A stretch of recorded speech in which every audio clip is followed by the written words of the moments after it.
welcome back to the channel. We're back on the 76 Trans Am today. We left off last time. We had all the floors cut out. We had the new rocker kind of set into place, and we was getting ready to where we could lay that new floor back down and make sure everything fit. So you just saw me here. We went ahead. We've got all of our holes drilled for the floor.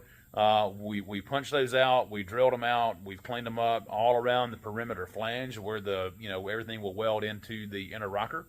So let me get the camera turned around here, and I'll show you some of the tools we use to do that. So as you can see, all around the perimeter there, the little flange that hangs down, we've got the floor turned upside down here now. We've drilled all of our holes. But what we did, we started out, we used this little tool here, and this is just a pneumatic punch. The problem with that is it only leaves a small hole. So this is only like a 2 or 3 millimeter hole here. So it's a little bit smaller than what I would like to do as far as a plug weld goes. So what I do is I use that to just open it up as a pilot hole. It's a lot easier just to kind of go through there and punch those out, and then I'll take a 5/16 drill bit and open that hole back up, and that gives me enough of a hole there to where I can actually weld and get that weld hot enough to where everything holds together. So I've done a few of these floors before, and I already kind of know, especially by taking the old one out, where all the plug welds were. And we've added a significant amount more than what the original floor has. I just kind of come through every couple of inches and drilled a hole. So I did not do anything here at the very back. That area there is where the inner wheel well comes in. We'll be cutting that out. It has to be modified a little bit for our mini tubs. So again, we started out with our hole punch, a 5/16 drill, and then this is one of my favorite tools that I have. This is the little Milwaukee battery-powered belt sander. It's a little 13-inch belt, and these are the belts that we use. The 3M Cubitron belts, the 60 grit. Those things work marvelous. So I use those a lot of times to drill out spot welds on panels, or in this case, we come back in, just kind of deburr and clean up the backside where we're actually going to be welding at. So that little tool there has been, man, I know they make those in air-powered and or pneumatic, and I've got a couple of those too, but that little dude there is so handy. I think I use that like literally every day. It's my most used tool. But anyway, we've got both sides. The flange there drilled out, ready to go, all on both sides, even into the cross member here where the cross member comes up. We've drilled holes in that to weld that to the inner rocker as well. And then you've seen me, this is actually the driver's side. Remember, this is upside down. I actually cut that lip off because it'll have to overlap onto the other floor in there that I mentioned in our last video. So again, this is the floor upside down. Obviously, you can tell this will be a lot better than the floor that we took out. This is a really, really nice piece. And then what we'll typically do, once the floor is installed, before we paint, we'll actually come back in and seam seal all of the seams and stuff there on those cross members to clean that up. But this will be night and day difference from what was in the car. And then this, the brackets that I cut out on the last video, this is our leaf spring brackets. And like I said, this is already attached to the floor. And then this part here, this section, will actually set down into the factory rear sub rails. So I'll take you over there, and that's why we took and cleaned everything out there. And then I've got my holes drilled through the sub rail, because once the floor is laid down, we'll plug weld that from the bottom side there. So I think we've got everything pretty well prepped, ready to go into the floor. We've got all of our holes drilled here. I'll have to come back and open these up just a little bit across the back. And then we'll see if we can, I'll have to get one of my guys here to help me, but we'll get this thing kind of put up into place and see if we can make this thing fit. So where we're at, we've got the inner bracing cut out. The only way this floor is going to go in is through the top. So the bracing was going to be in the way. And right now we're running into issues with the inner fenders stopping us from being able to drop it all the way down. And the problem is with this floor is the toe board made onto it and coming up. So we've got all this extra room up here that's kind of getting in our way. So we're doing mini tubs on this car anyway, so my plan is to come in here and cut this section of the wheel well, go ahead and get it out of the way. And so it gives us a lot more room on both sides to be able to get that floor dropped down into place where it needs to be. So that's the plan. Let's cut that out, and then we'll set the floor back in and see if we can get it where it needs to be.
Got the new floor laid into place, and we've got some temporary sheet metal screws holding it down here.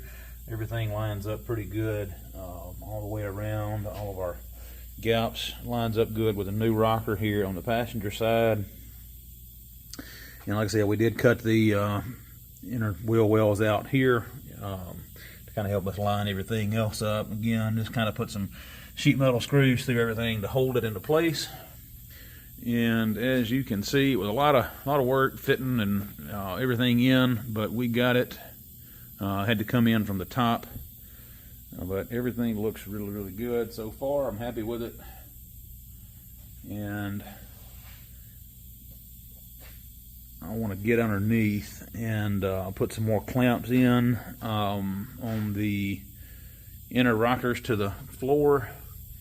Make sure everything lines up good there, and then start welding it in. So we've got the car on the rack. We got it picked up, and you can tell we've got clamps, and you can see where we've got all of our screws put in.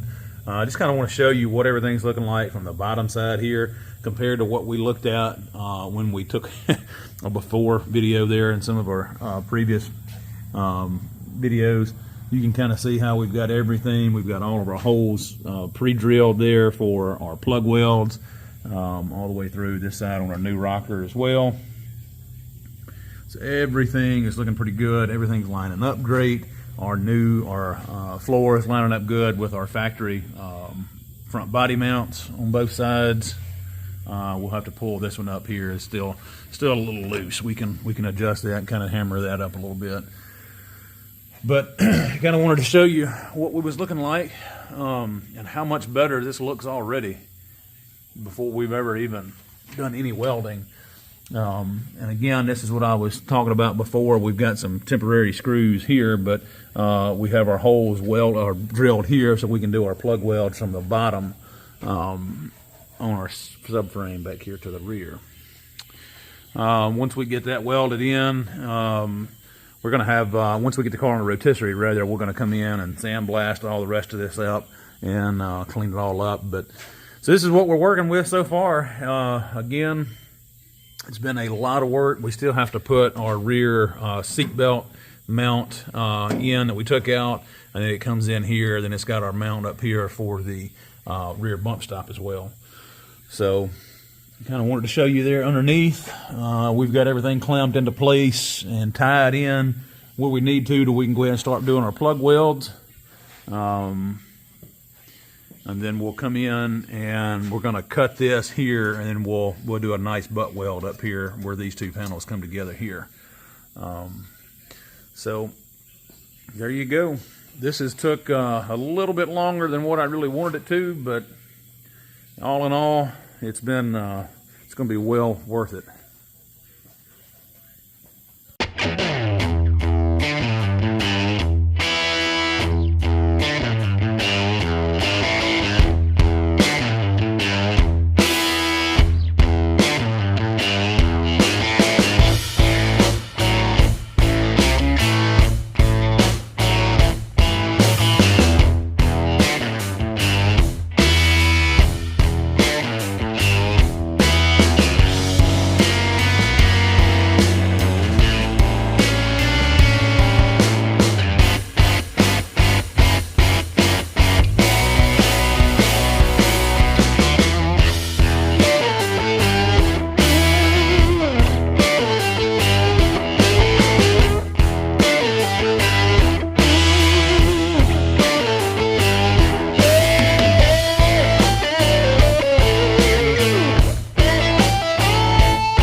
So you just saw me and my helper John get the back seam welded up here. I was inside the car welding, and then we hammered and dollied from both sides to make sure everything lined up really good. We've got all of our welds here all the way across this back seam welded in. And we still have to go back in and reattach our seatbelt bracket that we had to remove to get the floor in. But let me raise the car back up and I'll show you the bottom side. So here we are under the bottom of the car, and this is the seam here that we was talking about there. You can tell where we got our welds. Definitely got good penetration, and everything seems to line up pretty good. We've got to come back in, we'll clean everything up, and we'll weld our other seatbelt bracket back on. It goes into these holes here and here, and it also has our mount up here for the rear bump stop. Also, while we're under the car, you can see that we have about 95% of our plug welds in on the bottom of the floor attached to the rocker panels. This is the driver's side here, and like I said, we've still got a couple of more to do. Passenger side, you remember this is the one, this side over here, they didn't even have welds on here, so now we've got new floor, new rocker, and everything is welded up pretty good here. And on our front body mounts, I come in and just done some stitch welding here to attach it to the floor on both sides, and then on the top side we'll come back in and drill some plug welds and weld those up as well. So, again, everything looking pretty good.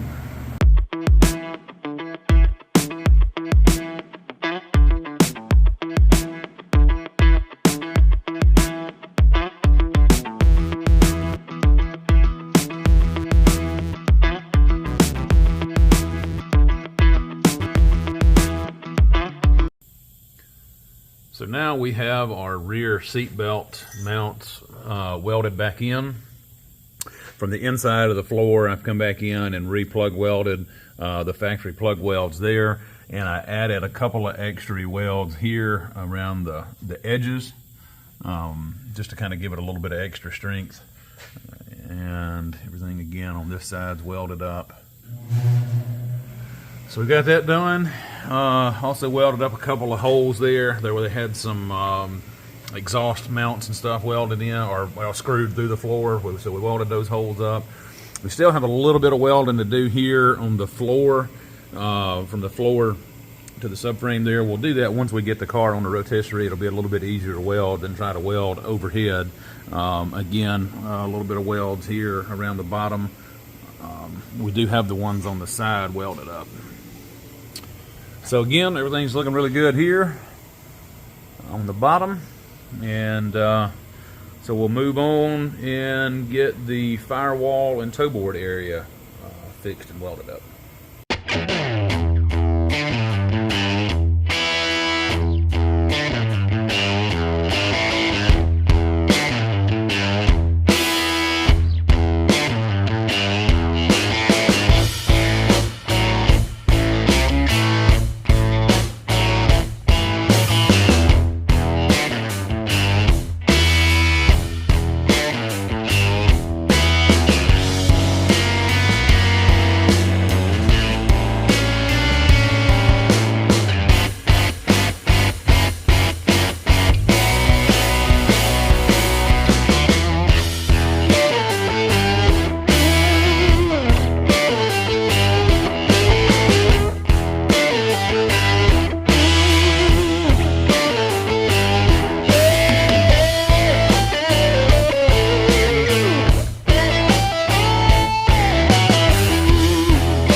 So now we've got everything welded into place on the firewall. We've got it tied in real nice down into the new floor. We did a nice little butt weld there. You see me, we kind of cut this area here and hammered and dollied this back up to where it's pretty well flush. That little small section of original floor that was left, and then tied back down to the new floor. We've got that welded up, and then the firewall filler piece that we made earlier. Again, that's just 18 gauge sheet metal. But you see me there, we kind of started on this area and kind of rolled that back into this little recessed pocket for the windshield wiper motor. We actually cut a little bit too much of the firewall out, so I made a filler piece there and welded that back in. We've done away with our factory gas pedal screw holes. We didn't need those. This car is getting a LSA motor, so we'll do a drive-by-wire pedal. I've got to make a little filler piece here. That was the original hole. I believe that one's for the speedometer cable. Again, we will not need that one. We're doing all electronic senders and stuff on this thing, so we won't need that. And, you know, again, just kind of finished welding everything up. All this was already welded. We did that in a previous video, so we just had to come around from the top and tie all this back in here. And I think it looks really, really good. We've still got a little bit more welding to do on the floor. I've got to come back in and weld our plug welds from the inside on the floor to our body mounts that comes through here. We'll do that on both sides. So I still got to do that. But everything else on the inside is pretty well finished up. You've seen us earlier. We've got the new floor and stuff welded in on the back. And again, it's just everything underneath here. I mean, it's night and day difference from what we had before. And we're just super proud of the way this thing's coming out. It's happened pretty quick, but that's the way we roll here in our shop. We try to get things in and get them knocked out. So again, we've still got to do a little bit of welding here, finish up some stuff on our rocker. But all in all, everything is pretty good. Just a lot of little finish work, but the bulk of everything so far is done. So, guys, I just wanted to tell you how much it means to me that all my new subscribers out here, and it's kind of helped growing this channel. It really means a lot. I hope you're enjoying what we're doing. I wanted to give you just a little bit of a background again of kind of where we're at on the car and time wise. You know, I've had some comments of how fast we're moving on this car, and in reality we are, but this is our full-time job. This is what we do. It's me. I've got two other guys in the shop that work with me. Sometimes we're on the same project, sometimes we're on different projects. But we use a digital app for time tracking on every project that we do. We use it. It's how we bill out. It's how my guys get paid every week. It's how I get paid. And so far, we're at 186 hours on this car with the floor just being put in, and that's pretty good time. But just keep in mind that if you're doing this in your home garage, and honestly, I really wouldn't recommend doing a whole floor in your garage. There's a lot of work. Leave that one to the professionals. But you know, I don't encourage it. You know what I'm saying? But I'm not going to discourage you if you want to do it. But just keep in mind how much time this actually takes from where we started at to where we're at now. If you're doing this just on nights and weekends, those 186 hours can add up really, really quick. And that's weeks or months of work to get done if you're just working, you know, a few hours at a time. We average about 45 to 55 hours a week here at our shop, each guy. So again, that adds up to the time. But just again, I wanted to throw that out there to you. Again, I hope you're liking what we're doing. We've really enjoyed doing it. This is something I've wanted to do for a while. Man, keep those likes coming, keep those subscribes coming, and let's build this channel up.